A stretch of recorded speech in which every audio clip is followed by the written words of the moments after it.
Hadir, Pak. Marcel Gibran. Marcel Gibran. Belum.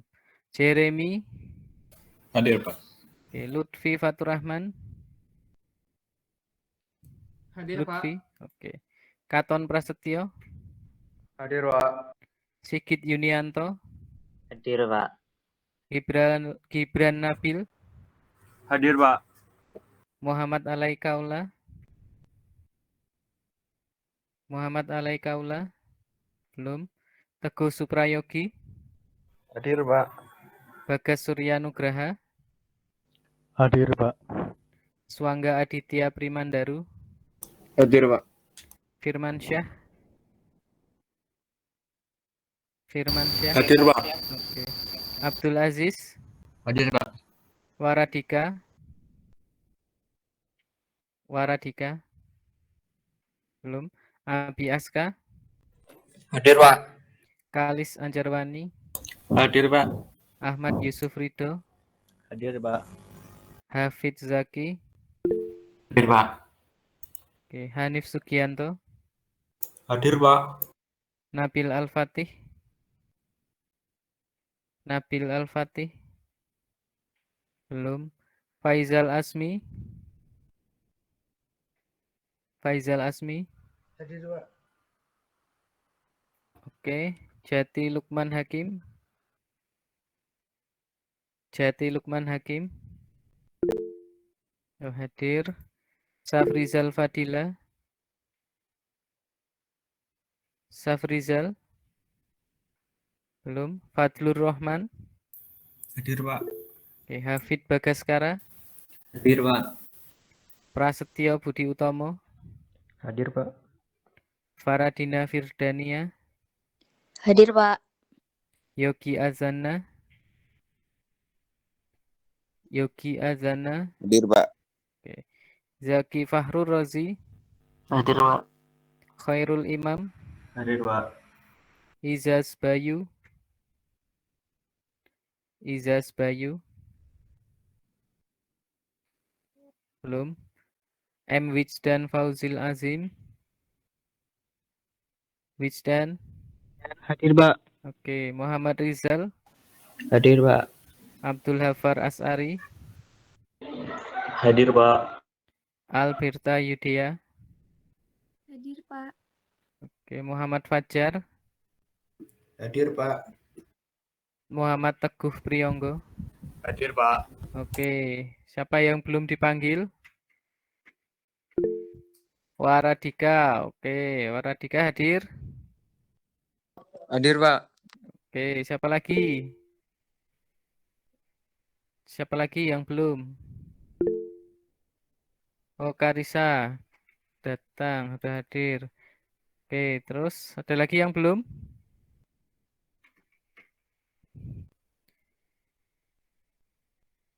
Sudah? Nggak ada lagi? Izas Bayu. Oke, Izas Bayu sudah hadir. Ada lagi? Safrizal sudah hadir. Nabil Al-Fatih. Belum. Muhammad Alaikaula. Marcel Gibran. Belum. Oke, ya cukup untuk presensinya hari ini. Kita mulai ya. Assalamualaikum warahmatullahi wabarakatuh. Selamat pagi semuanya. Semoga dalam keadaan sehat, ya selamat dan tentu saja semangat. Ya, kita awali untuk pertemuan kita kuliah pengganti fisika listrik dan magnet dengan berdoa menurut agama dan kepercayaan masing-masing. Berdoa dipersilahkan.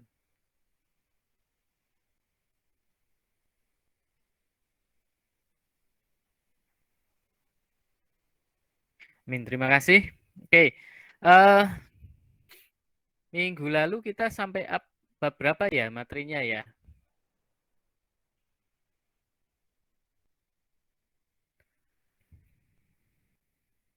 Sumber medan magnet, Pak. Kalau Sumber medan magnet. Berarti sekarang bab berapa? yang induksi apa itu tadi? Lupa bacanya. Induksi apa ya? Benar. Ayo. Elektromagnet. Bentar, saya mengingatkan ya, ini siapa tahu ada teman-teman kalian yang mungkin tidak sadar, tidak tahu kalau ada kuliah pengganti ya.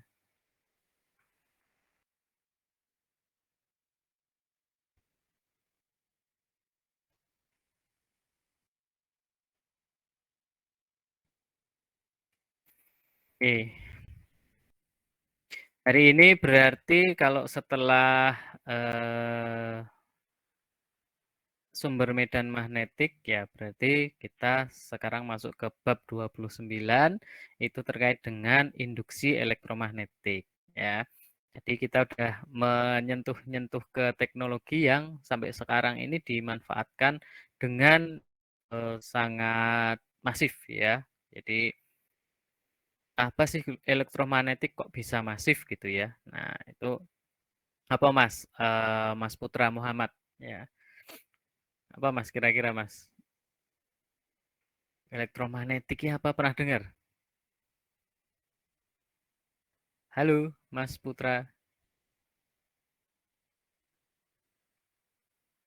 Halo. Ya Pak, gimana Pak? Ya.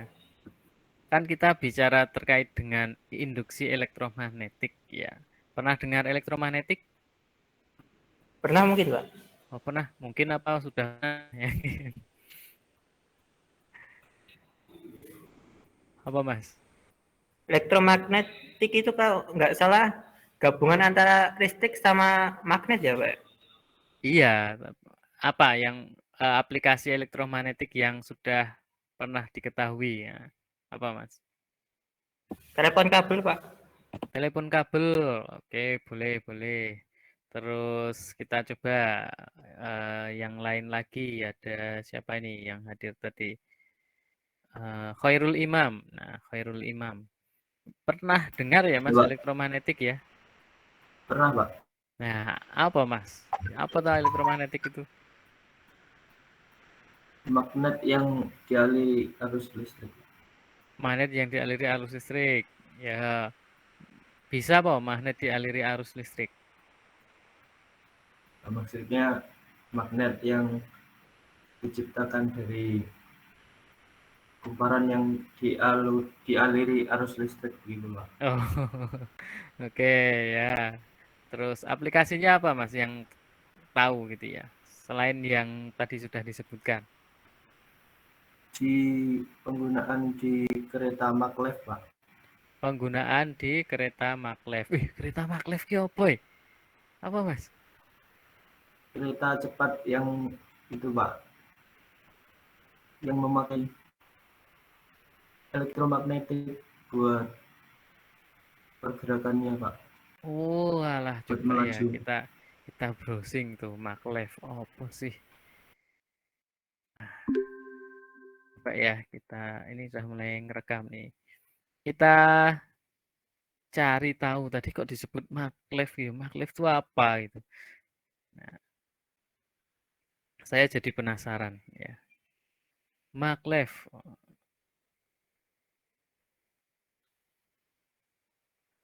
Oh, gini. Ya, ini gimana ya prinsip kerjanya? Prinsip kerjanya gimana, Mas? Prinsip kerjanya pakai magnet itu, Pak. Yang jika berbeda kutub maka akan tarik-menarik. Jika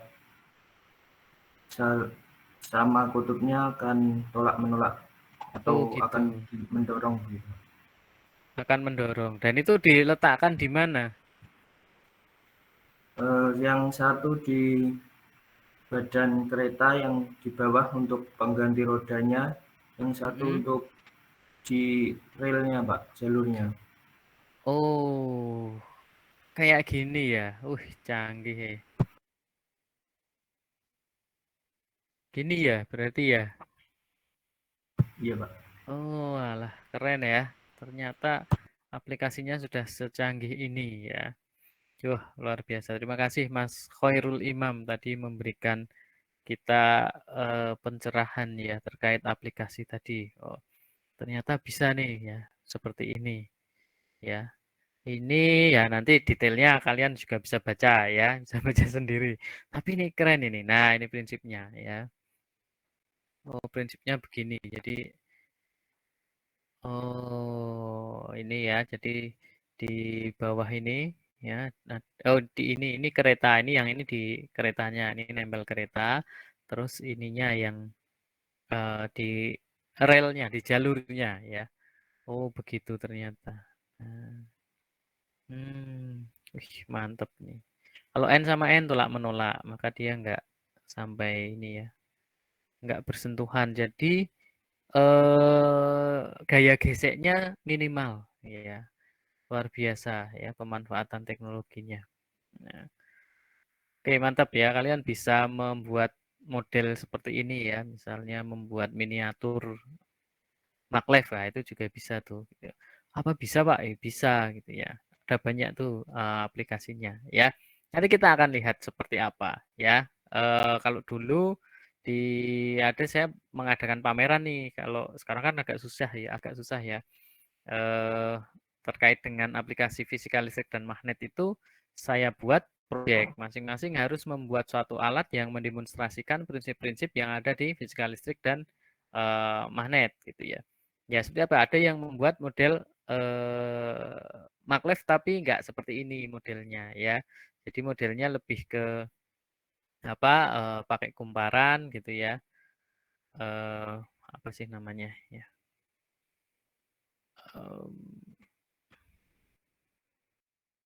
Ini mungkin ada contohnya baterai coil. Nah, kayak gini loh. Nah, ada baterai dimasukkan ke dalam koil gitu ya. Nah, itu bisa meluncur. Mana ya? Kok nggak ada ya?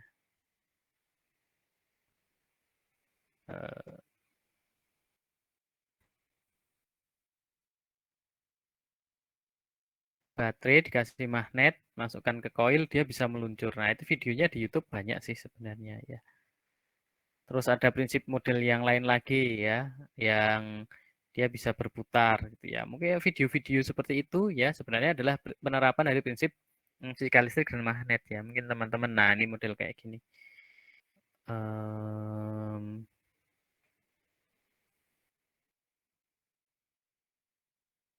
Nah ini, nah kayak gini, ini kan ada baterai nih, terus dikasih magnet nih di sini ya. Lalu dimasukkan ke dalam koil kayak gini, dia bisa meluncur gitu ya.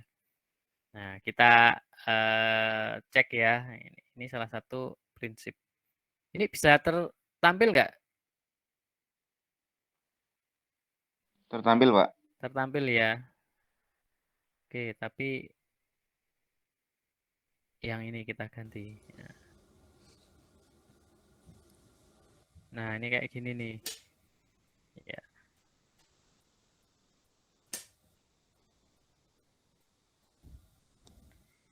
Ini magnetnya jenis apa ya? Mungkin ada yang inget nggak namanya? Pakai belakangnya ium-ium gitu loh. Saya apa sih? Nah, kayak gitu tuh bisa meluncur kan? Nah, terus dia aplikasikan nih lebih panjang lagi nih koilnya. Nah, udah bisa jadi mainan kan? Nah, ya dulu di mata kuliah fisika listrik dan magnet ini ada yang mempraktekkan seperti ini. Kan saya adakan pameran nih, tapi ada juga yang sudah membuat sampai ke aplikasinya di sensor portal parking misalnya ya, ada yang menggunakan magnet, ada yang menggunakan counter dan sebagainya. Pokoknya prinsip dari fisika listrik dan magnet. Ada malah yang sampai mengaplikasikannya membuat drone gitu ya. Luar biasa ya, karena memang penyuka drone, jadi dia hanya untuk tugas pameran aja dia bisa sampai habis jutaan gitu ya, karena memang dia suka drone. Nah itu terserah sih, saya sendiri ya kaget gitu ya. Ya kalau bisa yang minimum kayak gini aja gitu. Ada juga yang menerapkan prinsip mesin Stirling. Nah itu juga bisa gitu ya, untuk menghasilkan listrik. Nah listriknya kan dihasilkan dari apa? Perputaran generator. Nah itu kan di tempat kita. Nah ini ada lagi nih yang lain nih. Nah, Hai pemain satu, waduh, siap iklan. hadapi tantangan ini? Nah, ini model lain lagi ya.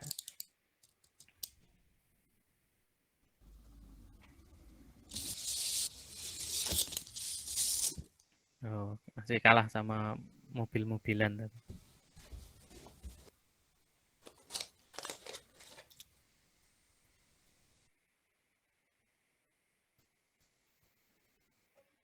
Nah, ini main-main kayak gini nih ya.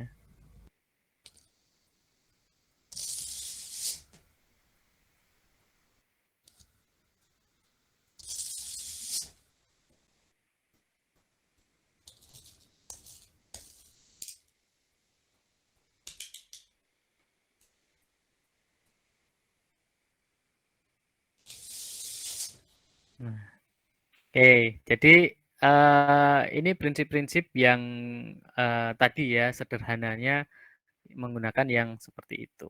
Oke, ini dari prinsip yang sederhana bisa diaplikasikan menjadi sebuah atau sesuatu teknologi yang sangat luar biasa. Gitu ya. Nanti mungkin ke depan ada, saya nggak tahu kalian nonton model film Doraemon apa enggak gitu ya. Doraemon kan gambaran di masa depan seperti apa, menggunakan apa kendaraan yang ada ya kalau di Doraemon yang masa depan itu kita pakai mobil yang bisa motor ya, misalnya motor atau mobil tapi ya nggak ada rodanya, dia hanya mengambang. Jadi hampir seperti pesawat tapi bukan pesawat gitu ya.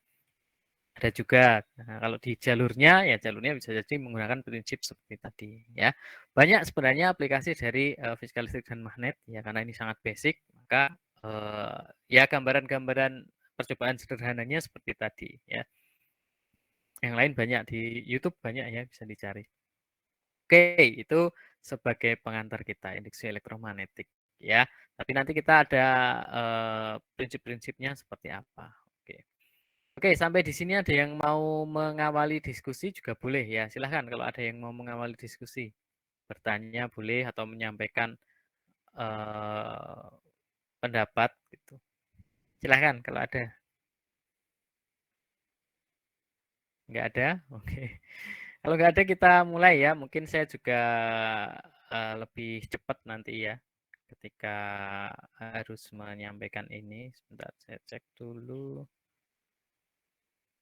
Ya, materi kita nggak terlalu banyak. Nah. Oke, ya tujuannya adalah ya tanda examine experimental evidence that a changing magnetic field induce an EMF. Jadi kita ingin mengulik ya alasan-alasan berdasarkan eksperimental yang membuktikan ya bahwa perubahan medan magnetik itu bisa menimbulkan induksi GGL atau gaya gerak listrik atau EMF electromotive force ya. Jadi kita ya banyak eksperimennya gitu ya. Kalau kita mau tahu oh kalau perubahan medan magnetik itu bisa menghasilkan GGL ya dalam hal ini EMF berarti ada tegangan nih yang muncul gitu ya. Nah, tegangan ketika nanti diberi beban harus di sana ya. Terus hukum Faraday ya dihubungkan dengan induksi EMF GGL ya untuk perubahan fluksnya. Oke, kemudian untuk menentukan juga arah dari gaya gerak listrik atau EMF induksinya. Kemudian menghitung induksi elektromagnetik, induksi EMF GGL ya oleh sebuah konduktor yang bergerak gitu ya. Apa itu konduktor yang bergerak? Ya banyak contohnya gitu ya. Nah, tadi ya baterai itu kan juga menjadi sebuah konduktor yang bergerak gitu ya. Nah, mempelajari bagaimana perubahan flux magnetik itu dapat menghasilkan medan listrik ya. Jadi beratnya gini, mungkin teman-teman bisa menggambar sudah punya gambaran kita itu bicara apa sih nanti ya ke depan gitu. Nah, terus kita belajar terkait dengan persamaan Maxwell. Jadi ada 4 persamaan fundamental ya. Dan ini untuk hubungan antara electricity dengan magnetism. Jadi kelistrikan dengan kemagnetan itu siapa sih yang dulu menggadang hubungan itu tuh ada namanya Maxwell gitu ya. Nah, lalu ini ternyata kemudian menghasilkan beberapa produk aplikasi yang sampai saat ini sangat bermanfaat, ya. Oke, apa kira-kira dari goal ini kira-kira alat apa atau teknologi apa yang saat ini sangat dibutuhkan, sangat berguna gitu. Kira-kira apa? Saya mungkin ada Mas Abdul Hafar As'ari. Ya. Apa Mas? Dari tujuan ini berarti yang mau kita tahu, kita pelajari itu apa sih sebenarnya? Ada teknologi apa yang digunakan hubungannya antara listrik dengan magnet gitu. Apa Mas Abdul Hafar As'ari? Halo. Ayo, kok nggak ada suara ini? Ini suara saya masuk nggak ini? Jangan-jangan terputus. Masuk, Pak. Masuk ya. Kemana ini Mas Abdul Hafar As'ari ini?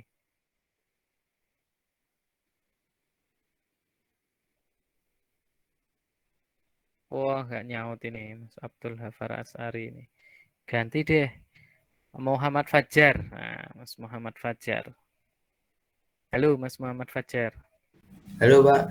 Ya, apa Mas dari tujuan kita ini apa yang tergambar, yang sudah terpikir, pokoknya langsung terpikir gitu. Apa Mas? Teknologi apa?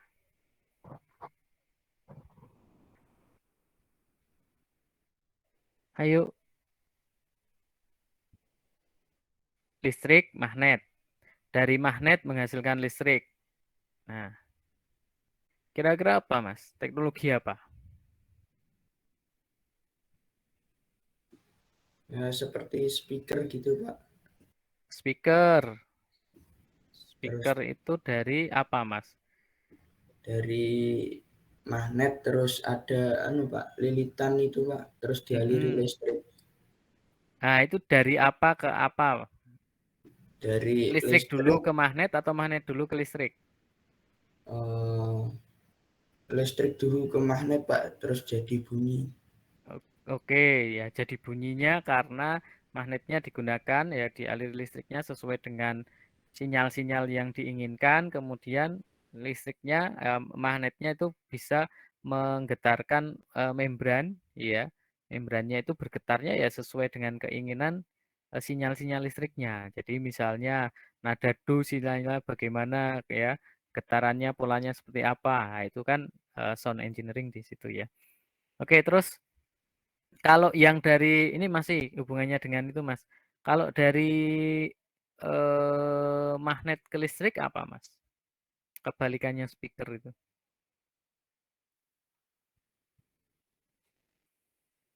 Apa Mas?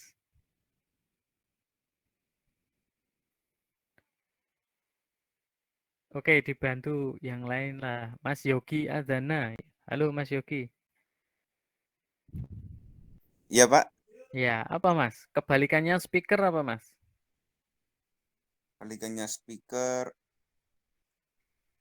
Generator mungkin Pak. Generator. Ini masih bicara. Kalau speaker itu untuk mengubah listrik jadi apa? Jadi suara Pak. Suara. Nah, kalau suara menjadi listrik ada nggak? Mikrofon Pak. Mikrofon. Nah, ini seperti ini nih, atau seperti yang di laptop kalian, di HP kalian. Itu sebenarnya dari suara diubah, ada membrannya, berhubungan dengan magnet yang ada dalamnya, kemudian memunculkan sinyal-sinyal listrik. Ya, kan gampang toh di sekitar kita. Ya, ini dari sinyal listrik menjadi suara menggunakan magnet ya. Yang ini juga dari suara menjadi listrik itu menggunakan magnet. Jadi ada satu perubahan di sana ya. Apa perubahannya ya? Kita memanfaatkan magnet tadi. Ternyata perubahan flux magnetik itu bisa menghasilkan medan listrik ya. Dengan adanya medan listrik, maka kalau kita buat di situ ada muatan, ada konduktor, ada syarat-syarat yang memenuhi, maka akan menghasilkan sinyal-sinyal listrik. Sinyalnya dari apa? Ya arus pergerakan elektron itu. Nah, itulah yang disebut listrik tadi ya. Maka sinyalnya itu kan sebenarnya pergerakan elektron, proton ya. Dalam kesepakatan kita mungkin proton yang dianggap sinyal-sinyal listrik itu bergerak. Nah, kira-kira begitu ya. Gampang kan? Aplikasinya ada di sekitar kita, ya. Oke, terus tadi juga ada disebut generator. Nah, generator ini juga luar biasa, ya. Kalau nggak ada generator, ya mungkin listrik kita dari PLTS ya. PLTS kan belum lama gitu kalau dibandingkan dengan teknologi generator dan apa ya dulu penghasil listriknya. Ya lebih banyak memang di generator itu untuk menghasilkan listrik. Jadi dari magnet itu kemudian dia digerakkan ya, magnet ada perubahan tadi flux magnetik, kemudian terjadilah medan listrik ya. Begitu ada medan listrik, kalau ada beda potensial di satu titik dan titik yang lain, maka akan muncul ya ketika disambungkan ke beban muncullah arus. Ya modelnya seperti itu. Nanti kalian akan belajar tuh ya di mata kuliah apa ya kira-kira ya. Trafo mungkin generator, tapi kita juga nanti akan menyinggung sedikit terkait dengan itu. Oke, kita lanjutkan. Nah, ada lagi nih menghitung ya induksi, GGL induksi ya,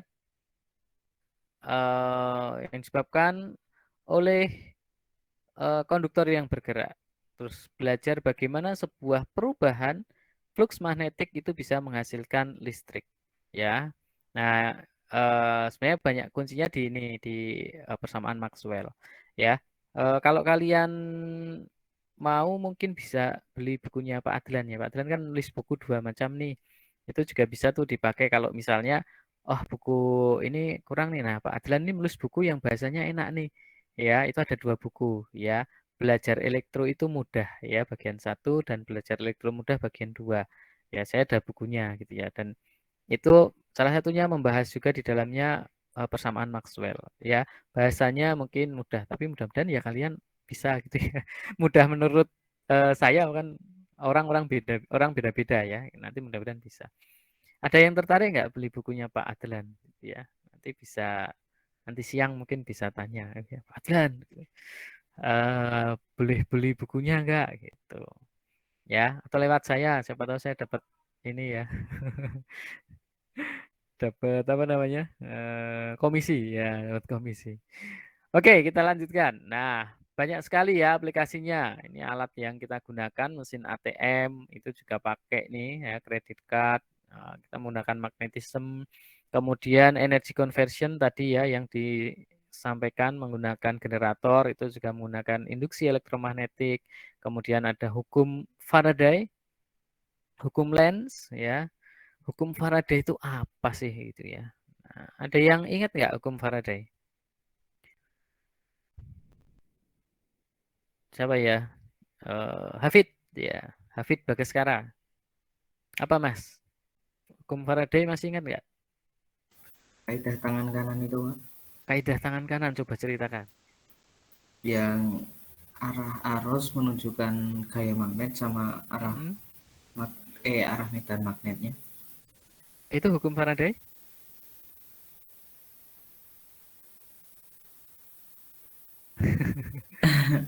Ya wes, oke, yang lain, oke. Kalau Lenz apa sekalian lah? Kalau hukum Lenz?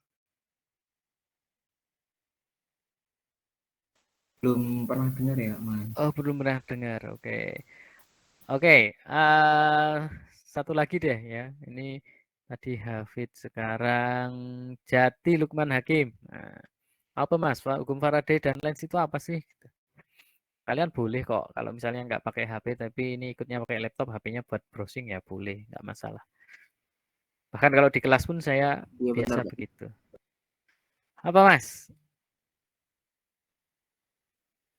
Apa Mas Jati? JLH. Pak. Lupa ya Pak. Lupa. Masih dicari Pak. Masih dicari. Oke. Ada yang sudah ketemu mencarinya? Halo? Halo, ya. Ada yang sudah ketemu? Putus-putus sih Pak suaranya Pak. Suara saya putus-putus. Halo Pak. Ya, halo. Gimana teman-teman, suara saya jelas nggak nih atau putus-putus? Jelas, Pak. Jelas, Pak. Jelas. Oh, jelas. Berarti di sana. Oke, sudah ada yang ketemu? Apa itu hukum Faraday dan hukum Lenz?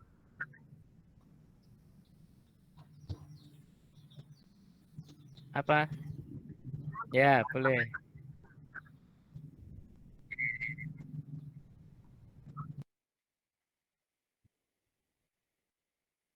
Mm-mm.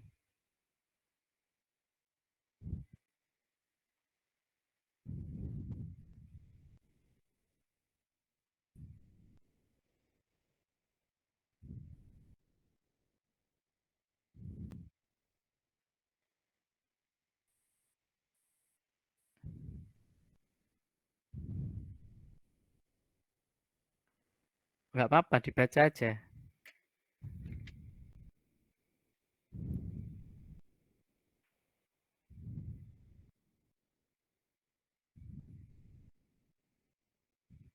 Oke. Ya, oke. Mas Rio bingung ki apa sih? Ya, wis nanti kita bahas. Oke ya. Mudah-mudahan waktunya cukup. Oke, ada yang mau bertanya? Angkat tangan. Nggak ada? Oh, oke ya. Oke, kita lanjutkan ya. Nah, ini ada arus induksi ya. Bahwa perubahan flux magnetik ya, itu akan menyebabkan arus induksi.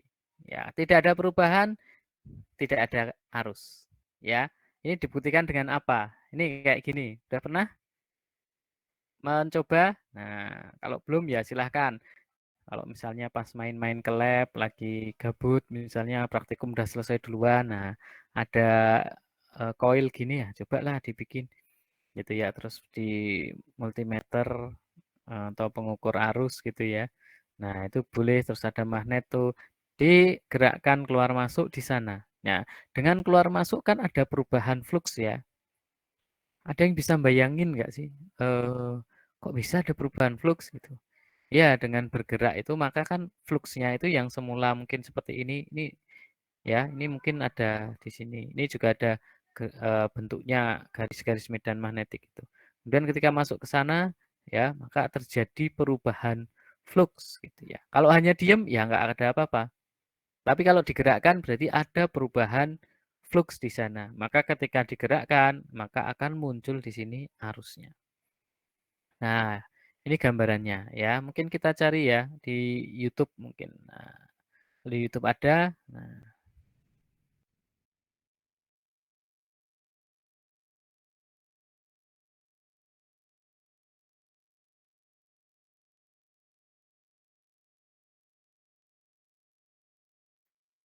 yang real ya, kita pakai yang real coba.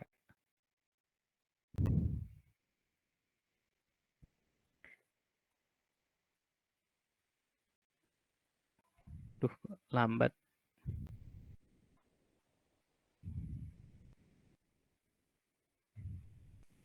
Wah, ini bukan ini.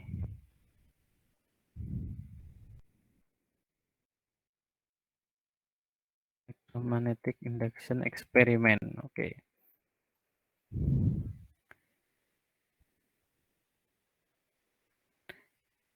Oke.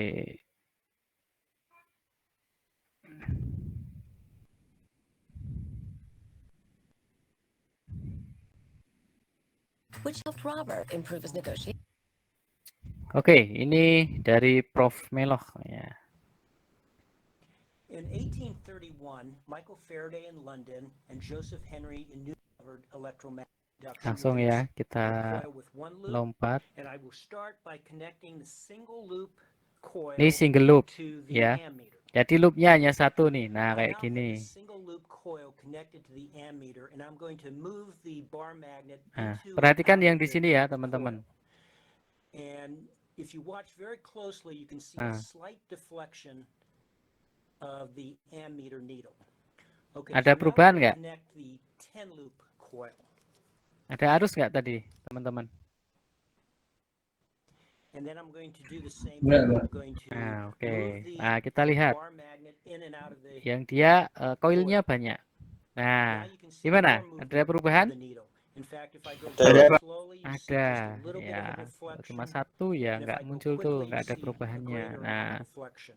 Also, as the magnet is going in, the needle deflects to the right, and as I pull the magnet out, it nah, deflects to the left. But when the magnet isn't moving, there's no deflection, indicating no current flowing. Okay, so when the magnetic field is changing going into the coil, there's a positive current flowing. When it's changing coming out of the coil, there's a negative current flowing.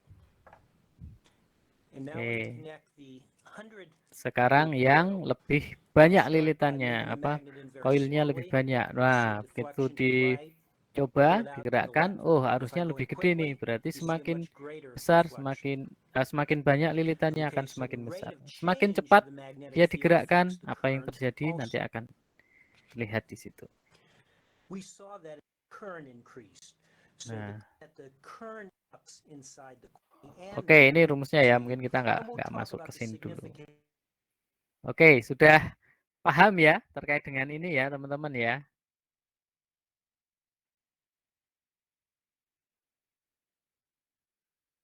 Ya, sudah paham ya. Oke, kita kembali ke slide lagi. Sini. Sudah tampil slide-nya? Salah. Oke. Ya, jadi ini kalau digerakkan seperti tadi ya, maka akan menimbulkan arus, namanya arus induksi. Ya. Nah, kalau lilitannya ditambah bagaimana? Bisa jadi akan lebih baik. Gitu. Magnetnya yang kekuatan magnetnya lebih besar, tentu bisa. Karena apa? Berarti dengan magnet yang lebih besar nanti kerapatan ya, kerapatannya fluxnya itu akan lebih banyak lagi gitu ya. Nah, jadi besar B-nya itu akan semakin besar. Maka timbullah arus yang lebih besar. Ya, oke. Nah, lalu bagaimana kalau magnetnya itu ya, magnetnya itu juga magnet buatan gitu ya. Ini kan magnet buatan nih ya. Dari listrik di seperti ini maka akan muncul nih, jadi muncul medan magnet juga di sini. Lalu bagaimana kalau digerakkan juga? Nah, itu juga menghasilkan. Oke. Nah, terus kalau udah taruh di sini, nih kalau bisa diputus disambungkan. Kalau pas diputus kan ini nggak jadi magnet, ya kan? Kalau disambungkan ini jadi magnet, ya. Paham ya? Kenapa kok itu pakai koil gitu ya? Koil ini untuk membuat di magnet yang bisa jadi magnet, bisa enggak, jadi bisa sementara. Ya kalau yang tadi kan permanen ya, yang ini kan permanen nih ya magnetnya. Kalau yang ini magnet dibuat dari koil gitu ya. Terus kalau pas dialiri arus dia jadi magnet gitu. Pas enggak ya enggak gitu. Nah, itu yang apa namanya? Yang apa yang digunakan nanti ya, digunakan pada saat kalian nanti belajar motor listrik di kerja bengkel 2 ya. Kalau di lab berarti sekarang nih ya, yang kakak tingkat kalian sekarang ini lagi kemarin habis selesai mengerjakan rewinding untuk motor ya. Sekarang rewinding untuk trafo. Ya. Nah, ini perubahannya ya. Karena perubahan, maka biasanya kan perubahan itu ada selisih ya. Maka biasanya menggunakan delta. Nah, delta ini kemudian perubahannya kalau dalam persamaan menggunakan D ya. Jadi D ini DC ya. Ini kalau nggak salah DC B gitu ya. C atau P itu ini ya. Kok saya itu sering lupa ya. Padahal kemarin barusan ini. Ada yang ingat nggak ini simbol apa ya? P atau C gitu ya. Kan ada V, ada P, ada C ya, ada 3 tuh. Saya kok gara-gara 3 ini jadi sering lupa. Karena ini hurufnya kan huruf besar ya. Yunani kan ada alfabet yang besar, ada yang kecil gitu. Kalau kadang-kadang saya lupa gitu. Kalau P yang apa namanya, yang kecil kan gampang gitu ya. Oh gitu. Kalau C itu ada 2 macam. Ya, pokoknya hurufnya ya sama kayak ada huruf besar, huruf kecil. Kayak kadang-kadang saya nggak tahu gitu ya. Yang ini kalau huruf besarnya apa sih bacanya yang apa gitu ya. Bukan nggak tahu sih, lebih tepatnya lupa, sering lupa. Oke, jadi perubahan flux itu ya. Nah, di sini kan teman-teman bisa lihat ya, itu adalah adanya ya B kemudian dikalikan dengan DA. DA itu ya ini penampangnya ini, luas penampangnya. Nah, sama dengan B ya, DA gitu ya. Ini kalau tegak lurus. Ya, kalau nggak tegak lurus bagaimana ya? BDA cos ini apa ini ya? Cos pi ya, kalau ini ya, kalau nggak salah ya. Ini pi jangan-jangan. Saya lupa. Dia lupa. Daripada salah ya, kita cek ya teman-teman ya. Gampang kok belajar itu, ya kan? Oh lupa, tinggal cari di YouTube, ya kan? Alfabet, huruf, simbol Yunani. Ini nih ada nih di Wikibooks Yunani kuno, ada nih cara bacanya nih.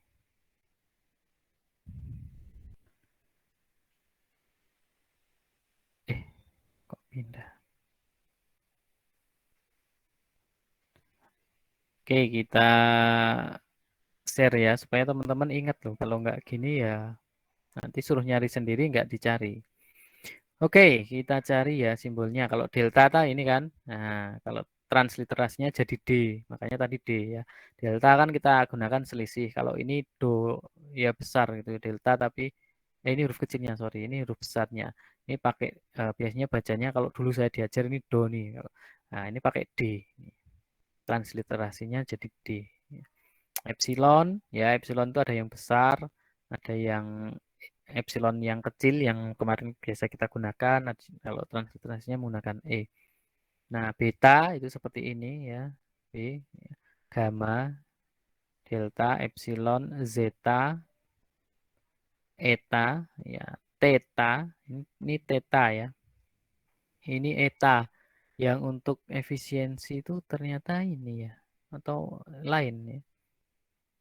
Ya, ini ternyata untuk efisiensi ya biasanya itu menggunakan ternyata eta ya. Terus apalagi ini kappa ini lambda ya teman-teman juga sering tahu. Mu ini yang kita pakai kemarin kita bahas ya. Mu itu ya ternyata M besar, yang mu kecil seperti ini, no ya. C ya, kalau ketemu simbol ini berarti C. Teman-teman kalau belajar di mungkin apa ya, matematika teknik atau apa ya, butuh ini. Pi ada beberapa ya, pi besar seperti ini, pi kecil, rho itu ternyata hurufnya P besar, sama rho biasa yang biasa kita gunakan. Sigma itu ada seperti ini ya, sigma ini besar, ini kecil. Terus ini tau ya, tau itu kalau digunakan untuk matematika teknik biasanya ya. Terus ini epsilon ya, bukan epsilon. Ini adalah pi, oke, berarti ini pi ya. Ini pi ya, teman-teman, ini pi berarti v ya. V, sorry, V lebih ke V ya. Oh, ini yang besar, ini yang kecil. Nah, kalau teman-teman kan kemarin ada cos V meter ya. Nah, di apa alat ukur kan ada cos V meter. Nah, simbolnya kan seperti ini atau menggunakan seperti ini. Jadi ini adalah V, mungkin V ya benernya ya. Kalau ini pi, ini V. Cos V meter, cos V meter. Nah, itu cos V ya, cos V meter. Kalau ini C ya, C atau Chi gitu ya. Saya kurang jelas nih. Chi kayaknya ini. Ya kan, KH berarti Chi ini. Ini digunakan kalau kita belajar sebenarnya di elektromagnetika, kalau yang lanjut ada nih dipakai nih. Ya, mungkin matematika teknik mungkin pakai ya. Ada Chi, ada kita pakai C juga biasanya ya. Nah, logonya seperti ini. Omega ya, omega kok kadang kalian ada lihat omega seperti ini ya. Kalau untuk nyebut ohm gitu ya, di ohm itu kan ada seperti ini. Tapi di sisi lain kok ada juga kalau kita belajar fisika teknik mekanika gitu, kok ini omega juga nih ya kan. Omega itu kecepatan sudut itu ya. Nah, seperti ini simbolnya. Bukan yang ini, tapi omega kecil ya. Ada huruf besar dan huruf kecil. Oke, kita dapat ketemu nih ya. Berarti ini adalah V. Oke. Oke, nggak apa-apa ya. Supaya kita tahu gitu ya. Sebenarnya karena saya lupa gitu ya. Saya tuh sering lupa, berarti itu V ya.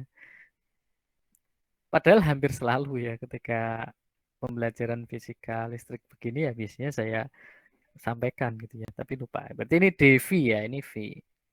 Ya. Oke. Nah, ini dV-nya Terus ketemu di sini adalah B dA cos V ya. Terus ya intinya ini ya teman-teman, perubahan fluksnya itu senilai dengan B dA cos V. Jadi perubahannya itu apa? Perubahan karena ini loh ya, luasan yang terkena itu berubah maka akan menghasilkan arus ya. Seperti ini. Teman-teman kan kalau perubahan fluks yang ada di A ini teman-teman, misalnya Mas Muhammad Rizal bisa tersambung. Halo.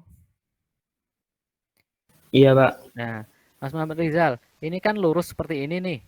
Kalau papannya ini atau platnya atau area A ini saya gerakkan, miringkan begitu. Ada perubahan fluks nggak menurut Mas Rizal?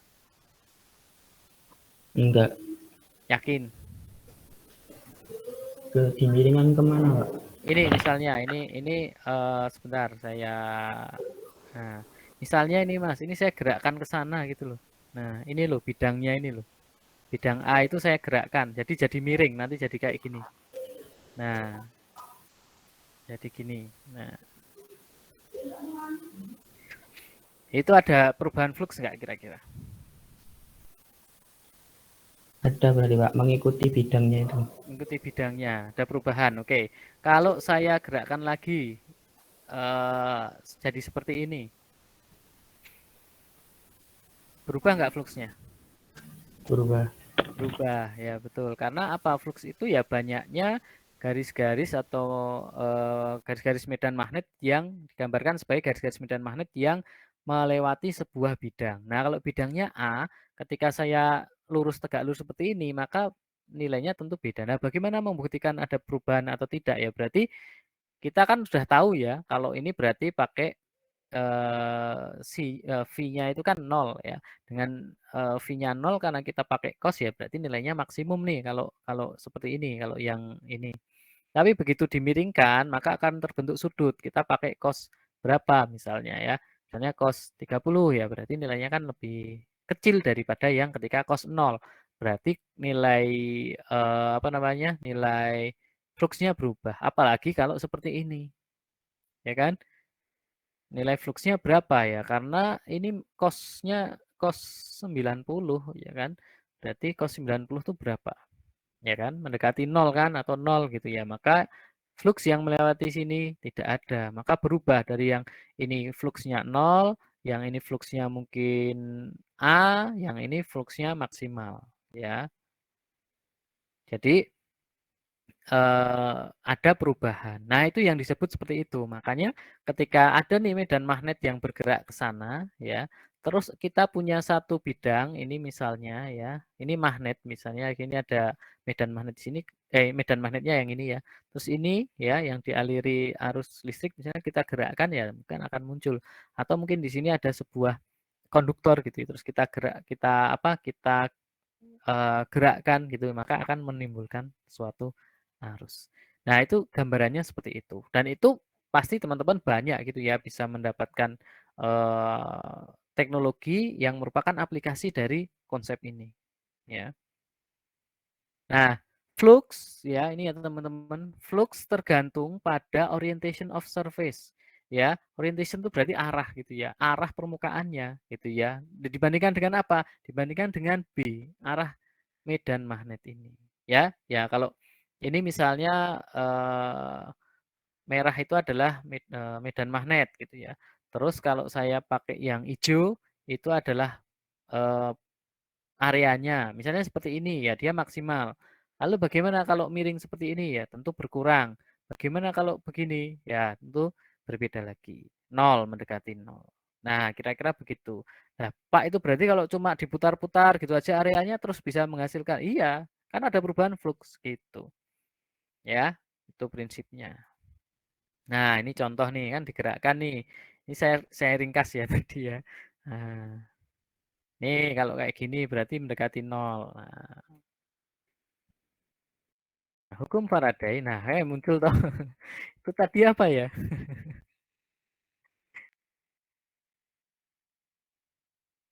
Ini apa ya? Simbol tadi apa bacanya? Lo kan saya udah lupa toh.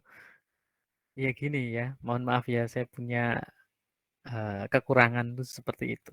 Padahal barusan lihat tadi ya. Apa teman-teman itu tadi? Ada yang masih ingat nggak bacanya? Si, si, K, KSI. Itu X kali ya? Si mungkin ya bacanya ya. X itu kalau nggak salah X itu. Nah ini saya buka lagi nih.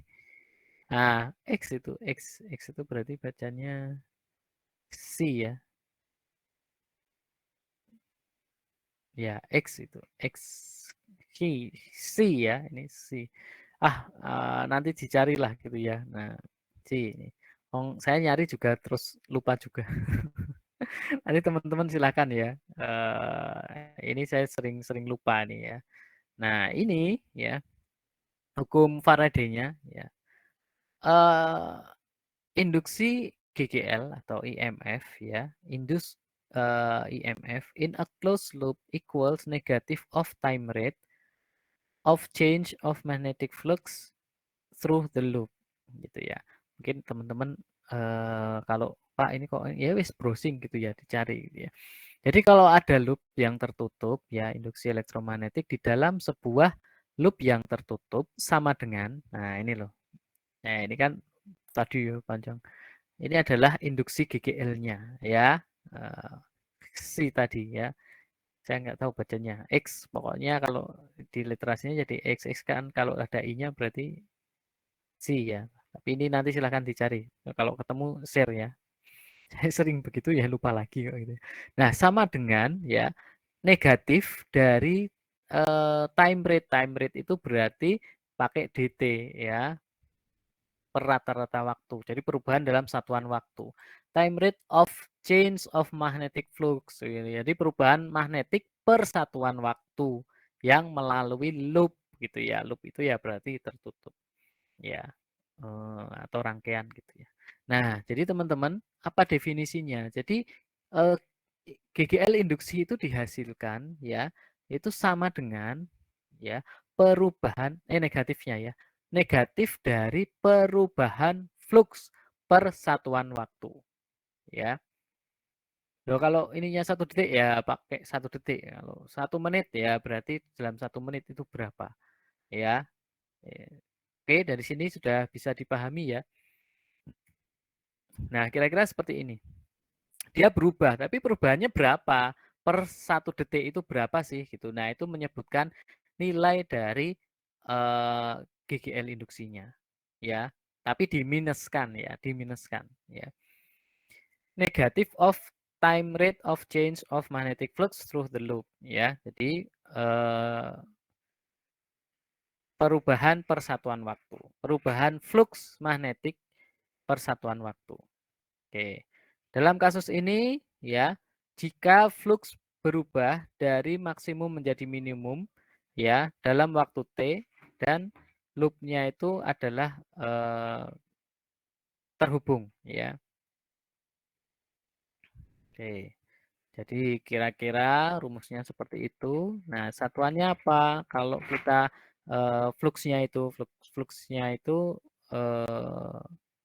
adalah Tesla meter persegi ya. Maka di apa itu tadi ya? V ya, di VB dt sama dengan Tesla meter persegi per detik ya. Karena kan kita tadi ini ya, kita pengertiannya adalah time rate of change of magnetic flux. Nah, dengan F sama dengan QV kali B, maka Teslanya Newton second per kilometer, NC second N per C second per meter. Ya, kalau dijabarkan lagi ya akan ketemu Newton meter per coulomb. Ya, lupa enggak per ini lagi, persatuan waktu lagi. Ya enggak, karena kita konversikan satuannya itu sama dengan apa?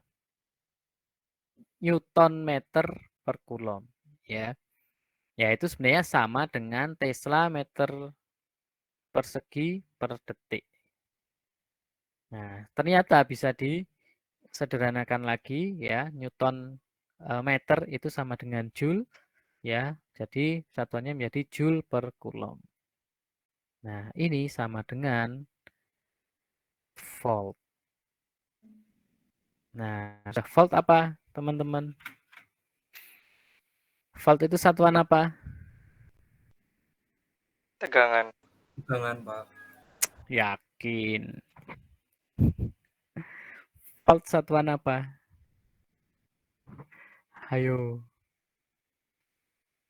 Ya, tegangan boleh ya. Ini tegangan itu sebenarnya lebih ke beda potensial ya. Tegangan, Mas. Oke, jadi seperti ini gambarannya. Ini adalah eksperimen ya terkait dengan tadi. Ini ada medan magnet nih yang ditimbulkan oleh apa? Dua magnet, magnet N dan S. Betul ya? Kalau N dan S berarti ini north, ini south, utara dan selatan, maka akan timbul garis medan magnet dari N ke S. Nih ke sini. Ya, kemudian ada nih ditimbulkan di sini ada loop nih. Ya, loop kan tadi ya tertutup nih berarti. Lalu ya ini ternyata bisa menghasilkan arus kalau ada perubahan fluksnya gitu. Nah, berapa ada arus ya, karena ada arusnya kemudian muncul di situ tegangan. Nah, berapa tegangannya? Nah, tegangannya ini yang dihasilkan ya. dBA dt ya. Kan luas penampangnya tadi ya. Nah, sama dengan dB dt kali A ya. A-nya berapa? Ini diketahui luas penampangnya ini adalah 120 cm persegi atau 0,012 meter persegi ya. Kemudian dikalikan dB dt-nya berapa ya. dB dt-nya ini berarti dibagi saja gitu ya. 0,020 Tesla per sekon, maka menjadi ketemunya adalah perubahan ya persatuan waktunya tadi ini adalah 0,24 milivolt ya. Kok kecil? Iya, ininya kan kecil. Kalau besar ya tentu bisa besar gitu ya. Makanya bikin generator yang besar kalau pembangkit itu kenapa ya tegangan yang dihasilkan bisa besar ya. Begitu teman-teman. Kenapa kok generator di PLTA gitu ya itu besar? Ini saya pernah tuh masuk ke dalam generatornya. Itu bisa muat mungkin 20 orang muat gitu masuk ke dalam itu. Misalnya ya ini lingkarannya nih teman-teman. Nah, ini masuk ke sini ke dalam situ tuh 20 orang aja muat mungkin ya. Mungkin saya punya fotonya tapi belum saya. Mungkin saya nggak bisa share ya, tapi bisa bisa cari kok. Nah, ini kita cari supaya teman-teman punya gambaran apa sih ya. Kita cari nih overhaul generator hydro.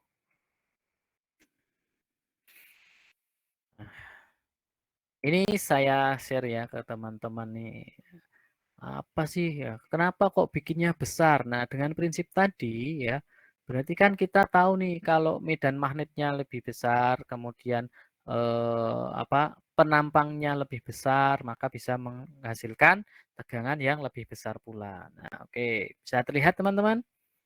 Ini masih nih kecil nih, ya ini overhaul. Nah, waktu itu saya juga pas berkunjung kalau teman-teman ada tahu ya PLTA Cirata yang bagian waduknya itu akan dibuat floating PV ya, PLTS terapung terbesar se Asia Tenggara katanya ya. Itu bagian utamanya kan sebenarnya pembangkit listrik tenaga air ya Cirata. Nah, pas saya dulu ya barusan lulus kalau nggak salah ya, barusan lulus S1 itu kan dapat proyek tuh di sana untuk ini. Nah, pas overhaul seperti ini, saya bisa masuk nih ke sini nih. Nah, tapi ini masih yang kecil nih. Nah, ini gede nih. Nah, nih teman-teman. Jadi lilitannya tuh gede-gede kayak gini nih. Nah, ini kan orangnya nih. Ini di sini nih. Nah, ini kan kalau dijejer penuh ke sini ya 20 orang aja muat kan gitu. Nah, itu gambarannya. Oh, ternyata nggak cuma ini ya. Iya, untuk menghasilkan listrik yang besar yang kita nikmati ini setiap hari. Nah, itu kita menggunakan prinsip tadi, GGL induksi tadi. Ya, mirip ya. Di sini ada rotor, ada stator. Nah, terus seperti apa sih kalau ditutup ya nanti seperti ini kalau ditutup. Nah, bentuknya seperti ini. Nah, di dalamnya itu ya generator. Dihubungkan dengan turbin. Turbinnya bisa di bawahnya ini gitu ya. Di bawahnya itu ada turbin yang besar juga dialiri air yang masuk ke dalam lorong air gitu ya dari bendungannya gitu terus keluar. Mungkin ada yang sudah pernah mengikuti webinar yang sekolah energi itu ya. Itu ada yang menyampaikan itu terkait dengan PLTMH. Nah, kalau ini yang lebih gede menggunakan bendungan. Nah, ini jalurnya. Nah, jalur untuk turbinnya itu ini ya, gede banget kan.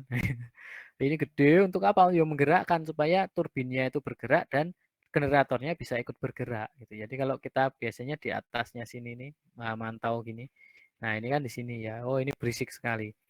Ya. Terus ini yang diatur nih masuknya ke sini terus ya masuk keluar gitu tuh terus gitu ya. Nah, nah itu teman-teman. Jadi nggak cuma kecil ya, gede gitu ya. Untuk bisa menghasilkan listrik yang besar, tegangan yang besar tadi ya, beda potensialnya besar. Maka harus besar juga. Nih, iseng nih. Nih, hitung aja nih ada berapa ini. 1, 2, 3, 4, 5, 6, 7, 8, 9, 10, 11, 12, 13. Ya pokoknya 20 tadi masih sisa nih kayaknya gitu ya. Ini small, hitungannya small. Ya, bayangin kalau yang gede banget gitu ya.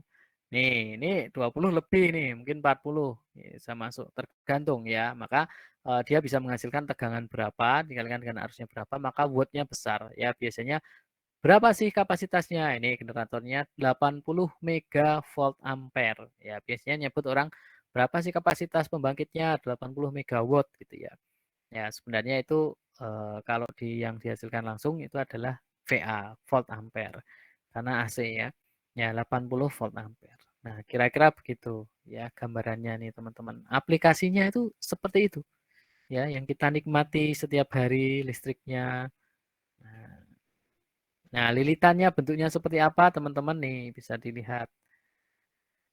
Nah, belitannya nih kayak gini. Jadi jangan dianggap belitannya kayak di trafo biasa motor, beda gitu ya.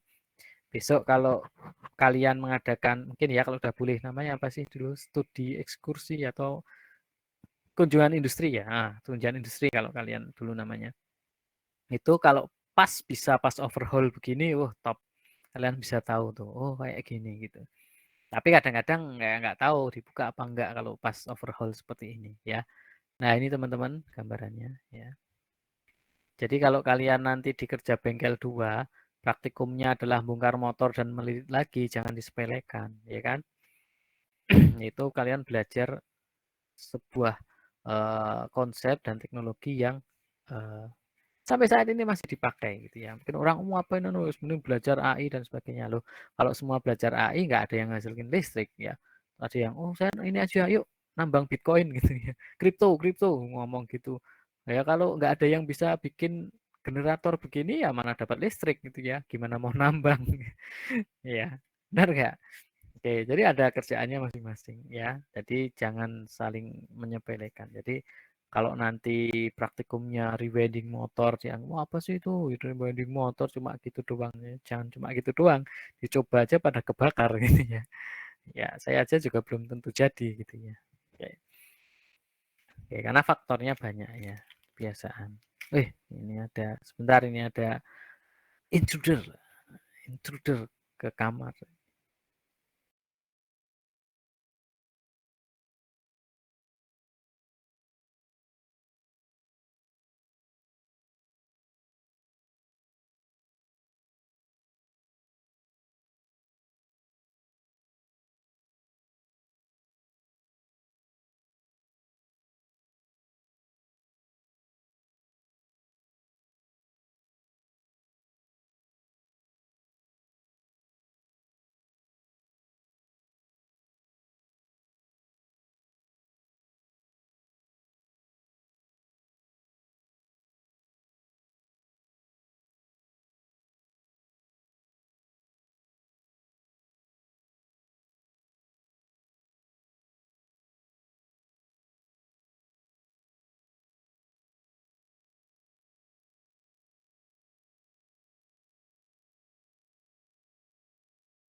Oke ya.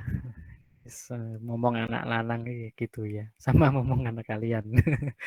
Oke ya, itu yang kita saya ingin kalian bisa paham, oh ini tahu penerapannya gitu. Terus dipakai seperti apa sih? Nah, itu supaya tahu gitu ya. Nah, kita lanjutkan. Atau sampai di sini ada yang mau bertanya? Jangan pada tidur nih. Ada yang mau tanya? Atau diskusi? Ini pada ini ya. Ini loh chatnya itu dipakai itu loh, dikasih fasilitas chat. Kalau nggak mau ngomong ya di chat nulis gitu. Nggak ada Pak yang belum bertanya itu dijawab dong. Jangan diem aja. Nah gitu loh. Nah kayak ngomong sendiri loh saya ini. Oke ya. Nah, gitu dong interaktif gitu ya. Oke kita lanjutkan. Jangan cuma diem, jangan-jangan tidur gitu ya. Oke, kita lanjutkan. Nah, ini ya prinsipnya. Kalian kalau soal hitungan ya tinggal dihitung aja. Nah, berarti berapa arusnya? Arusnya berarti E tadi yang dihasilkan tadi ya, itu dibagi dengan R, ya kan? Benar kan? V sama dengan I kali R. Kalau V sama dengan I kali R. Ya kan? Nah, kita pakai V-nya kan dengan I ya, karena ini GGL induksi, IMF. E ya, sama dengan I kali R. Maka kalau kita mau dapatkan berapa I-nya? Ya, I sama dengan E per R. Aduh, jelek banget nih karena pakai jari. Oke, gitu ya. Maka didapatkan nilai itu. Oke, nah sekarang apa perbedaan utama dari generator? Ya, ini generator, motor, dan alternator. Saya mau tanya. Yang cewek deh. Alberta Yudia. Nah, dia. Generator itu yang mana? Motor yang mana? Alternator yang mana? Halo. Generator itu yang paling kiri. Yang paling kiri warna deh, gampang. Ada warna. Warna merah. Warna merah, oke generator. Terus? Yang motor itu warna biru. Kalau alternator saya belum pernah lihat Pak. Mungkin yang paling kanan. Ya, oke boleh. Benar ya, terima kasih dia. Generator itu yang ini generator. Ya, ini adalah motor. Dan ini adalah alternator. Nah, motor yang kita rewinding, kita bongkar gitu ya, terus di rewinding ulang itu adalah sama seperti ini ya. Mirip banget seperti itu. Ya, mungkin warnanya ada yang hijau, ada yang biru gitu. Bedanya itu ya. Kadang-kadang, wah saya kok dapat hijau, protes gitu ya. Oh, saya maunya yang biru, ada yang gitu. Karena rotornya ini kadang ini nggak pas gitu ya. Kalau nyoba kadang-kadang pinjem-pinjeman gitu. Nah, ketika ngetes gitu. Jadi kalian melilit ini nih yang buat lilitan di sini, masukkan lilitannya di sana. Kemudian setelah oke, jadi dimasukkan rotor. Nggak muat. Harus disesuaikan lagi supaya muat gitu ya. Atau ganti apa yang lain gitu ya. Oke, jadi ini ya perbedaannya. Sebenarnya kalau generator itu fungsinya adalah mengubah dari energi gerak menjadi energi listrik, ya kan? Dan pakai apa ya? Pakai prinsip elektromagnetik tadi, ya, menggunakan induksi, ya, induksi GGL tadi, ya. Dengan apa? Ya, menggerakkannya bisa menggunakan turbin, turbinnya bisa turbin angin, bisa turbin air, bisa juga turbin gas ya. Jadi kalau kalian dengar PLTG, nah itu atau PLTGU gas dan uap gitu ya. Atau PLTU ya. PLTU itu pakai uap, itu turbin uap gitu ya. Atau PLT geothermal, PLTP panas bumi. Nah, itu pakai aliran panas bumi. Perbedaan itu macam-macam, kalau ada beberapa macam kering dan basah ya. Kalau di geothermal itu mungkin kalian besok kapan-kapan KP atau magang di Geodipa itu boleh ya, Dieng. Nah itu modelnya adalah seperti ini ya teman-teman. Di situ ada tegangan yang nanti muncul di titik A dan B ini ya, beda potensialnya. GGL induksinya muncul di situ ya. Dengan apa ya, digerakkan. Ini ada medan magnetnya ke arah sana ya. Terus ini diputar gitu. ya kan diputer gitu. Ini nggak kelihatan ya tangan saya gerak-gerak ini. Diputer gitu. Terus akan terjadi perubahan flux. Benar ya tadi ya? Benar ya? Nah, diputar posisinya berubah apa sih? Orientation ya, arah dari area bidang terhadap arah medan magnet. Ya, itulah yang menyebabkan adanya perubahan flux. Nah, begitu terjadi perubahan flux, maka akan muncul di situ perubahan, bukan, beda potensial atau dengan GGL induksinya tadi. Ya, kemudian kalau motor bagaimana? Nah, motor kebalikannya, ya kan, dari listrik menjadi gerak. Ya, maka di sini arusnya ada dulu nih, dari apa? Dari sumber, dari listrik tadi. Ya, kemudian mengalir di koilnya ini arusnya mengalir di sini, terus di sini ada magnet. Ya, maka kalau ini muncul seperti ini kan akan muncul nih ada medan magnet, ada medan listrik, ya kan? Lalu dia berputar, ada gaya di sana yang bekerja, ya. Makanya ada tow ini, ya.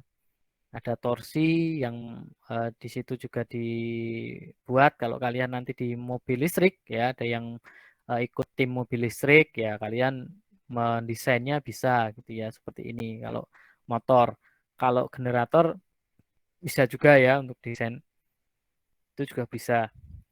Kalian mungkin nanti kalau kerja bengkel yang tahun lalu itu karena nggak bisa luring, maka praktiknya adalah simulasi mendesain motor gitu ya, atau generator. Gitu ya. Jadi kalau lilitannya jumlahnya segini nanti seperti apa, terus distribusi panasnya bagaimana, medan magnetnya itu seperti apa, itu kan sebenarnya ada simulasinya ya, ada alatnya, software yang kita gunakan untuk mendesain. Nah, kalau ini alternator ya. Kalau ini alternator, jadi ada double-nya di sana ya, double-nya. Nanti silahkan cari ya informasi lebih lanjut terkait dengan generator, motor, dan alternator. Nah, how do you solve? Oke, ini di buku ya. Oke, ini contoh-contoh lagi. Kemudian arah dari GGL induksi ya, teman-teman. Ini arahnya, jadi menggunakan aturan tangan kanan juga. Ya. Seperti ini, oh ini ya ini. Ya, ini arah dari arusnya. Ini adalah arah dari medan magnetnya. Ini adalah arah dari GGL induksinya. Ya. Oh ini udah jam 10.40 nih. Nah, di sana kalau bergerak gitu ya, fluksnya meningkat, gerak ke atas. Kalau ke bawah itu turun.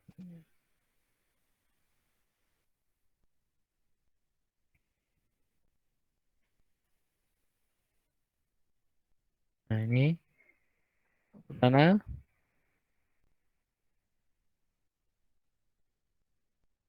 Nah, lalu arus yang dihasilkan ya itu sorry ya, arus induksi ya akan menghasilkan medan magnet ya, flux medan magnet pada arah yang berlawanan ya. Ini loh teman-teman. Nah, ini. Ya, ini kan ke sini. Ini ke sini. Ya.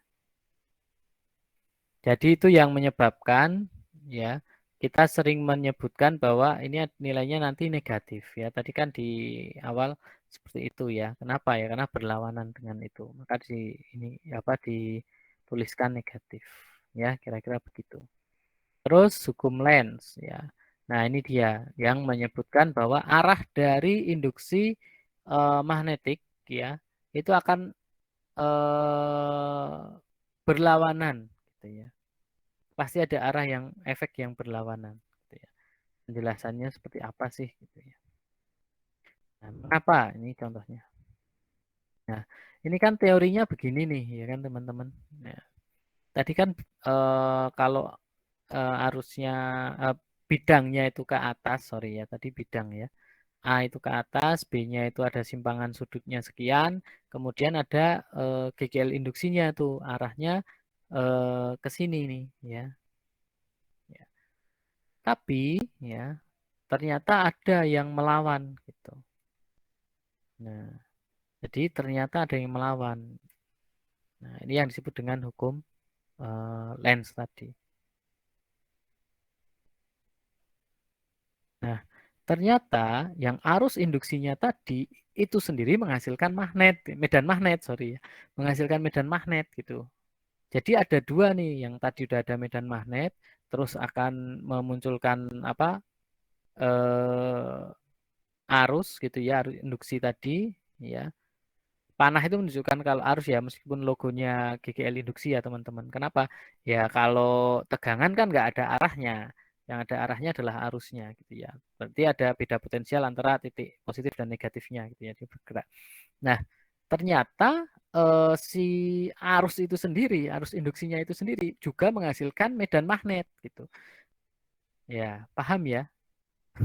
Jadi medan magnet tadi digunakan untuk menghasilkan GGL induksi. GGL induksi itu ada arus induksinya, ya. Nah, arus induksinya sendiri itu ternyata juga memunculkan medan magnet. Kenapa? Ya, teman-teman kan sudah pernah kita bahas ya di pertemuan-pertemuan sebelumnya gitu ya. Bahwa kalau ada suatu arus ya di sekitarnya itu muncul medan listrik gitu ya. Nah, dengan ada medan listrik itu juga nanti ada muncul di situ medan magnet gitu. Nah, maka ternyata juga menghasilkan medan magnet juga gitu. Maka arahnya kemana ya? Kemudian memunculkan gaya magnetik dengan arah yang berlawanan gitu. Nah, jadi ditunjukkan dengan apa? Magnet ini tadi gitu ya. Nah, kalau ada magnet di sana ya dia akan bisa mendekat gitu. Nah, maka modelnya seperti ini. Nah, yang semula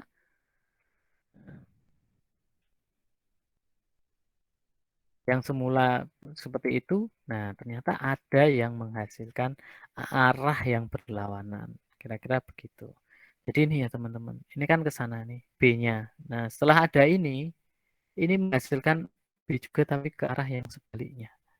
Ya, gitu. Nah ini contoh, nanti bisa di latihan ya. Karena bisa panjang ini ya.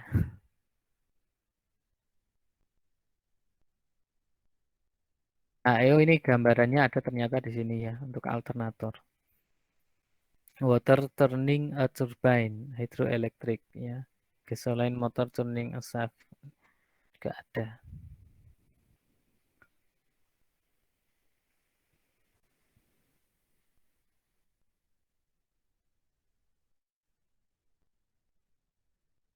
Jadi alternator itu bisa double gitu ya, dapat double gitu ya. Jadi ada positif dan negatifnya ya sebagai loop kemudian berputar dalam medan magnet yang tetap gitu. Atau sebaliknya.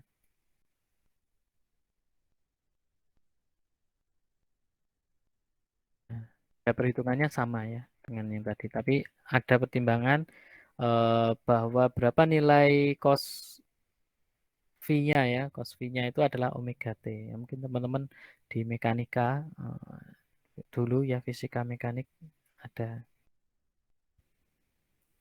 Jadi MF-nya di sini menggunakan omega B A sin omega T. Nah, teman-teman nanti kalau belajar di pembangkitan ini muncul nih gitu ya. Sistem pembangkit misalnya. Ini muncul nih ya. Omega BA sin omega T. Di matematika teknik lah kalian belajar. Ini gimana sih kalau ada omega T dan sebagainya gitu ya. Nah, kemudian ada dua seperti ini ya, teman-teman. Ya, maka kalau ada yang mengiringi ya, itu bisa duluan, bisa belakangan gitu ya. Harus tegangannya itu bisa ada kondisi saat 0 dan ada yang minus. Ya, makanya ini alternator itu seperti pembangkit tadi ya. Jadi kalau arus AC yang kita gunakan itu ada ketika dia simpangannya maksimum ke atas, ada ketika dia 0, dan ada ketika dia negatif ya, simpangan maksimalnya negatif. Ya, jadi bentuknya seperti ini. Kenapa? Ya karena ini kadang ada penuh, ada separuh dan sebagainya, kemudian ada yang saat 0. Nah ini teman-teman. Ya, ini gambarannya ya. Flux turun sangat cepat. Kenapa ya? Di sini fluxnya kan 0, ya kan? Nah, kalau 0 di sini teman-teman, ya, maka akan menghasilkan IMF yang positif paling besar, ya kan di sana. Ya. Nah, ini paling besar. Kalau fluxnya itu ini di sini ya, pada nilai yang negatif jadi ke arah sana. Jadi yang semula ini arahnya ke sana, ini jadi kebalikannya, maka dia 0 ya. Lalu dia bergerak lagi nih, set ke sini. Nah, ini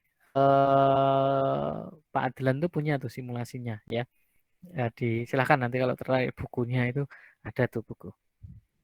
Ya. Ini terus dia bergerak lagi muter searah ini ya dia maksimum lagi di sini ya. Terus ini ya, ini kalau dianggap sebagai fluxnya ya, ini fluxnya. Yang warna ini apa ya di tempat kalian ini? Hijau agak kecoklatan ini ya. Ini adalah fluxnya. Ya.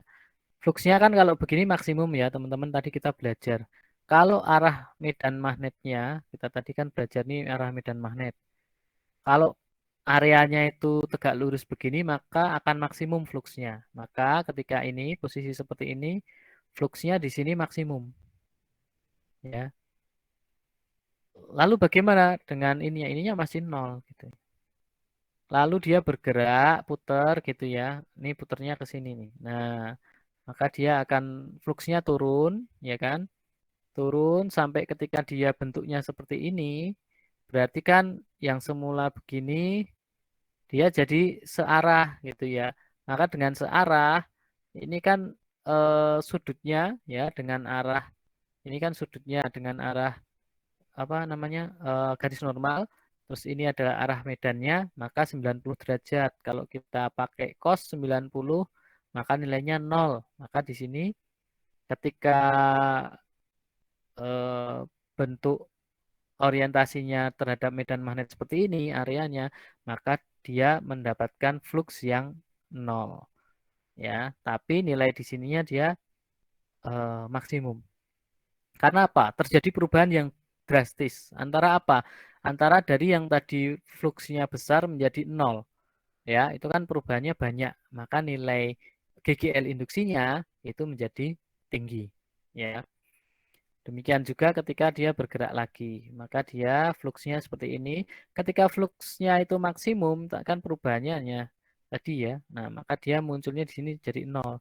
Nah, terus berubah lagi arahnya yang ke atas, bergerak, maka dia menjadi di sini maksimum tapi negatif ya, dan berputar lagi seperti itu.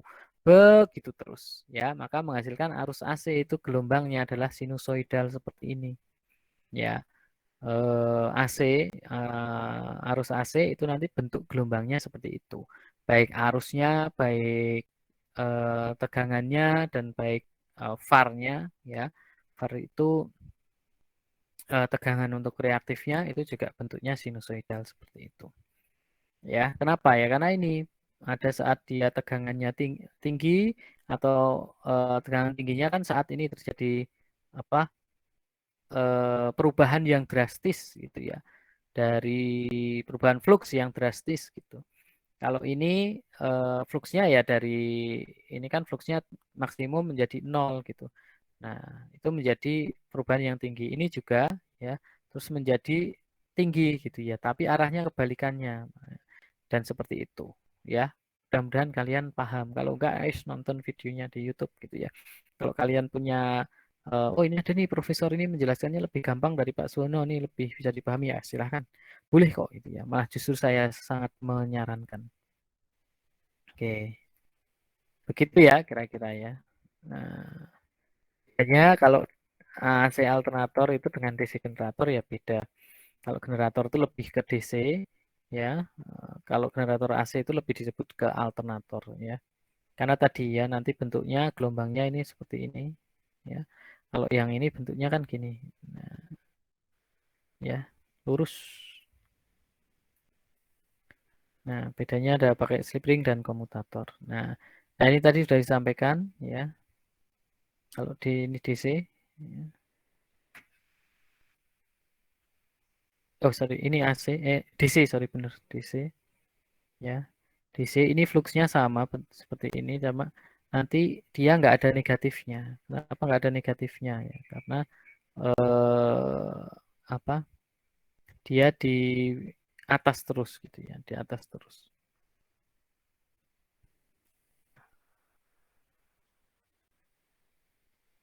Oke, besarnya ini ya. Omega B A sin omega T.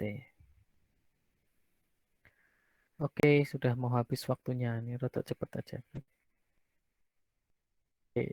Nah, ini ya, ini prinsip ini mungkin teman-teman tidak di fisika listrik ya. Mungkin teman-teman bisa belajar nanti di arus AC, rangkaian AC ya, benar ya kalian ya, ada ya.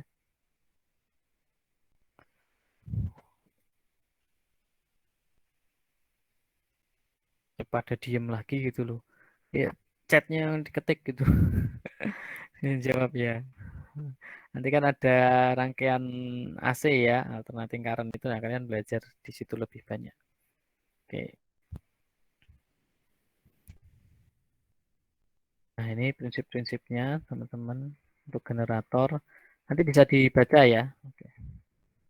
Jadi tugas generator, motor, alternator. Nah, itu nanti jadi tugas. Tugasnya apa? Ya, hanya mendefinisikan saja menurut kalian perbedaannya apa gitu ya.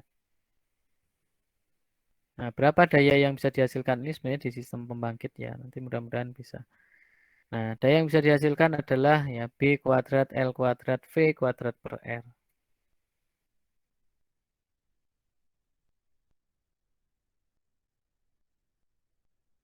Nah, nanti ketemu simbol begini lagi, nggak usah bingung ya. Ini artinya loop tertutup, integral untuk loop tertutup ya.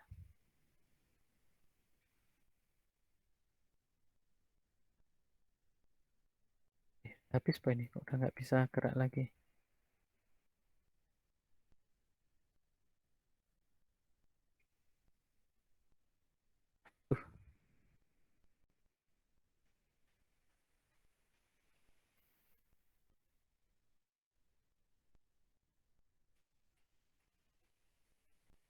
Ngeheng.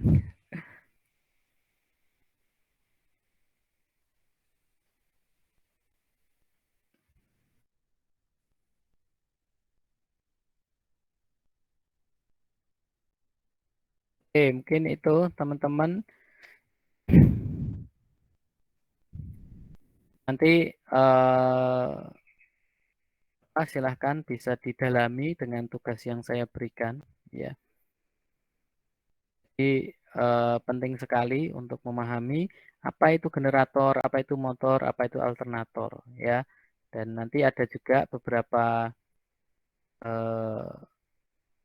ya paling 4 seperti kemarin itu ya, 4 soal aja kalian deskripsikan, kalian jawab dengan ringkas ya, deskripsikan dengan ringkas supaya nanti bisa mengingat lagi, oh tadi belajar ini ya, kira-kira gitu. Oke, ada yang mau ditanyakan? Ya, silahkan Mas Safrizal. Maaf Pak, tadi saya masuknya terlambat. Safrizal tadi terlambat.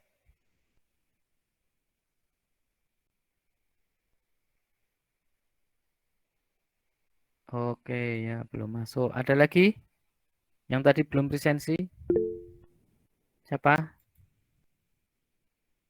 Saya Pak Nabil Al-Fatih tadi juga telat. Nabil Al-Fatih. Kenapa terlambat ini?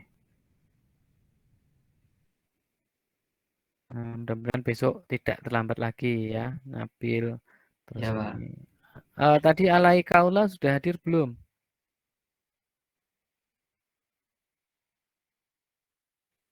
Halo, Alaikaula belum ya? Marcel Gibran udah hadir belum? Oh belum, ya sudah kalau belum. Oke, ya Pak Jati Lukman sudah belum Pak? Sudah, jadi itu sudah. Ya, ada lagi?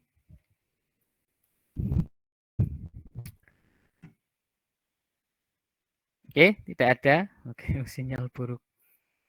Oke ya, nanti sebagai bahan ya supaya kalian tidak hanya tadi mendengar cerita saya, mendengar terus lupa, ambil ngantuk-ngantuk ya kan.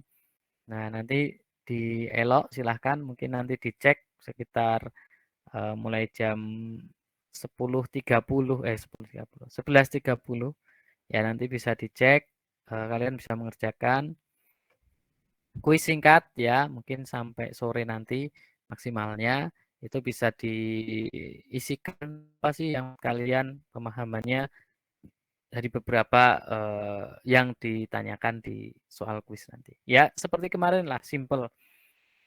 Tapi tidak boleh copy paste ya, misalnya dari internet di copy terus apa enggak gitu ya. Kalian harus belajar parafrase. Bagaimana parafrase? Kalian bisa ketik di Google cara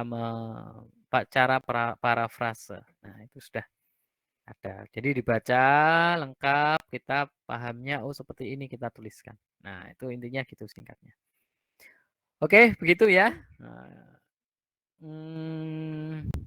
Ya, mungkin minggu depan, besok ya berarti. Nah, besok kita ke materi yang selanjutnya, ya. Materi selanjutnya adalah ya lanjutannya karena tadi ada induksi, kita ada induktansi. Ya, ini penting juga ya induktansi. Jadi mudah-mudahan nanti dengan tahu induktansi itu seperti apa, fungsinya untuk apa, lalu pengaruhnya bagaimana terhadap sistem kelistrikan ya. Nanti ini menjadi basic juga, mudah-mudahan kalian bisa paham. Jadi ini sangat terkait dengan induksi IMF tadi ya, GGL induksi tadi. Ya, jadi kenapa dilewatkan terus kenapa harus ada induktor? Nah, itu dijelaskan minggu besok ya, bukan minggu depan, besok. Oke ya, teman-teman, sebagai bahan pengingat dan evaluasi nanti akan saya kasihkan kuis singkat ya untuk apa? Supaya tidak hanya mendengarkan, nyatet pun mungkin kalian tidak gitu ya. Jadi supaya mengingat paling tidak mengetik ya, membaca kalian bisa sebagai sarana untuk itu. Baik, kita akhiri ya untuk kuliah kita hari ini dengan berdoa menurut agama dan kepercayaan masing-masing. Semoga yang kita pelajari tadi bisa bermanfaat. Berdoa dipersilahkan.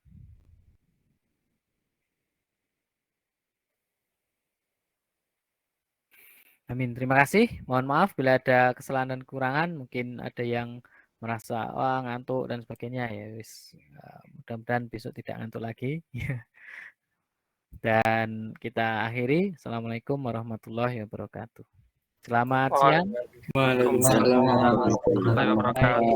Terima kasih Pak. Terima kasih Bapak. Ya.